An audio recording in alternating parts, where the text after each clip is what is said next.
Hi friends, welcome to Milmala world. இன்றைக்கி கருவாட்டு தொக்கு எப்படி செய்யலான்னு பார்க்குறோம். அல்டிமேட் டேஸ்ட்டுனா இந்த கருவாட்டு தொக்கு தாங்க.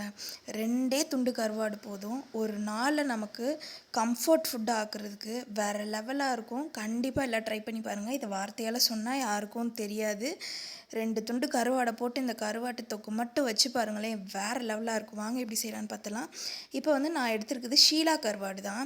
இது ரொம்ப சாஃப்டாக இருக்கும். அதனால குழம்புல போட்ட உடனே கருவாடு கரைஞ்சிரும். அதுக்காக இப்போ நம்ம என்ன பண்ண போகிறோம்னா, ஒரு பேனில் கொஞ்சமாக எண்ணெய் ஊற்றி கருவாடை க்ளீன் பண்ணிவிட்டு அதை லைட்டாக ஃப்ரை பண்ணி எடுத்துக்க போகிறோம். இது ஒரு நல்ல உங்களுக்கு டிப்பு, எல்லோரும் ஃபாலோ பண்ணிக்கோங்க. நிறைய பேர் கருவாடு கரைஞ்சிரும் என்ன செய்யணும்னு தெரியாமல் இருப்பீங்க. அவங்களுக்காக தான் இதை நான் சொல்கிறேன். எல்லோரும் ஃபாலோ பண்ணிக்கோங்க. இப்போ நம்ம கருவாடு தொக்கு செய்ய ஸ்டார்ட் பண்ணிடலாம். அதுக்கு ஒரு பேனில் 3 டேபிள் ஸ்பூன் நல்லெண்ணெய் ஊற்றிருக்கேன். ஒரு 1/4 கிலோ சின்ன வெங்காயம் நான் கட் பண்ணி போட்டிருக்கேன். ரொம்ப நல்லா குட்டி குட்டியாக ஃபைனாக சாப் பண்ணி போட்டு நல்லா வதக்கி விட்டுக்கோங்க. இந்த கருவாட்டு தொக்குக்கு வெங்காயம் நல்லா வதங்கணும், அப்போ தான் டேஸ்ட்டு நல்லாயிருக்கும். இப்போ நான் ஒரு 2 பெரிய சைஸ் தக்காளியை குட்டி குட்டியாக சாப் பண்ணி வச்சுருக்கேன். என்கிட்ட கொஞ்சம் பழுத்த தக்காளி இல்லை, உங்கள்கிட்ட நல்ல பழுத்த தக்காளி இருந்தால் அதை போட்டுக்கோங்க. இன்னும் டேஸ்ட் அல்டிமேட்டாக இருக்கும். போட்டு கருவாட்டில் ஆக்சுவலாக நிறைய உப்பு இருக்கும். நீங்கள் சும்மா வெங்காயம் தக்காளி உப்பு வதங்குறதுக்கு தேவையான அளவு மட்டும் கொஞ்சமாக போட்டுக்கோங்க. ஒரு 1/2 டேபிள் ஸ்பூன் மஞ்சள் பொடி போட்டுக்கோங்க. அதுக்கப்புறம் ஒரு 1 டேபிள் ஸ்பூன் சில்லி பவுடர் போட்டுக்கோங்க. நம்ம வத்தலும் போட போகிறோம், அதனால் உரப்பை அதுக்கு தகுந்த மாதிரி போட்டுக்கோங்க. போட்டு அதையும் நல்லா வதக்கி விட்டுக்கோங்க. இப்போ நம்ம ஒரு மூடி போட்டு மூடி வச்சு இதை வேக விட்டு எடுத்துக்கலாம். இப்போ இது வேகட்டும். நம்ம ஒரு மசாலா ரெடி பண்ணி வைக்கலாம். அதுக்கு ஒரு மிக்ஸி ஜாரில் ஒரு 7லேருந்து 8 தேங்காய் சில்லு எடுத்துக்கோங்க, ஒரு விரல் சைஸ் சில்லு. அப்புறம் ஒரு 1/2 டேபிள் ஸ்பூன் சீரகம், ஒரு டேபிள் ஸ்பூன் மல்லி, அதுக்கப்புறம் ஒரு 8 வரமிளகா போட்டுக்கோங்க, அதாவது ட்ரை சில்லி போட்டு நல்லா வலுவலுன்னு பேஸ்ட்டாக அரைச்சி எடுத்துக்கோங்க. பாருங்கள், இந்த மாதிரி வலுவலுன்னு இருக்கணும், குறன்னு இருக்கக்கூடாது. நல்லா வலுவலுன்னு இருந்தால் தான் நல்லா குழம்பு திக்காக வரும். போட்டு நல்லா இப்போ நம்ம அரைச்சி வச்சுருந்த பேஸ்ட்டையும் வெங்காயம் தக்காளி வதங்கினோடனே அது கூட போட்டு நல்லா வதக்கி விட்டுக்கோங்க.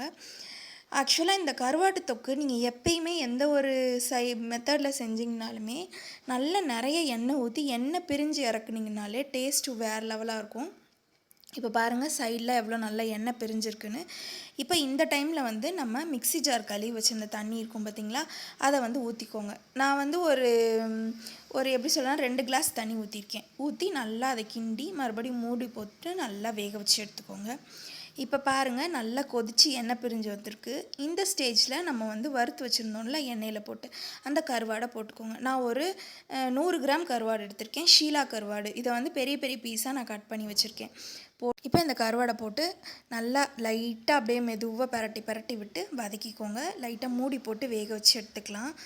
ஒரு 5 to 7 மினிட்ஸில் நல்லா எண்ணெய் பிரிஞ்சு வந்துடும். இப்போ பாருங்கள், மெதுவாக அப்படியே பரட்டி எடுங்க, ரொம்ப கொத்திராதீங்க. கருவாட்டு குழம்பு எப்பயுமே மெதுவாக லைட்டாக சுற்றி விட்டு தான் பரட்டி எடுக்கணும்.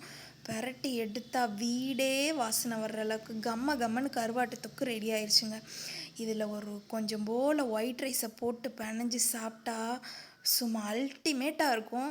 கண்டிப்பாக எல்லாம் ட்ரை பண்ணி பாருங்கள். இன்றைக்கி எங்கள் வீட்டில் மதியம் அந்த கருவாட்டு தொக்கு வச்சு தான் சாப்பிட்டோம். சாப்பிட்டு ஒரு மணி நேரம் தூங்கி எந்திரிங்க.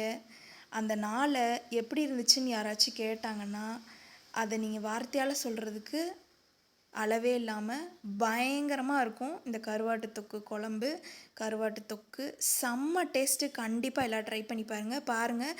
நான் எப்படி அதை பிக்கும் போதே எப்படி உதிருதுன்னு கருவாடு. கண்டிப்பாக எல்லாம் ட்ரை பண்ணி பாருங்கள். ஓகே, தேங்க்யூ, பாய்.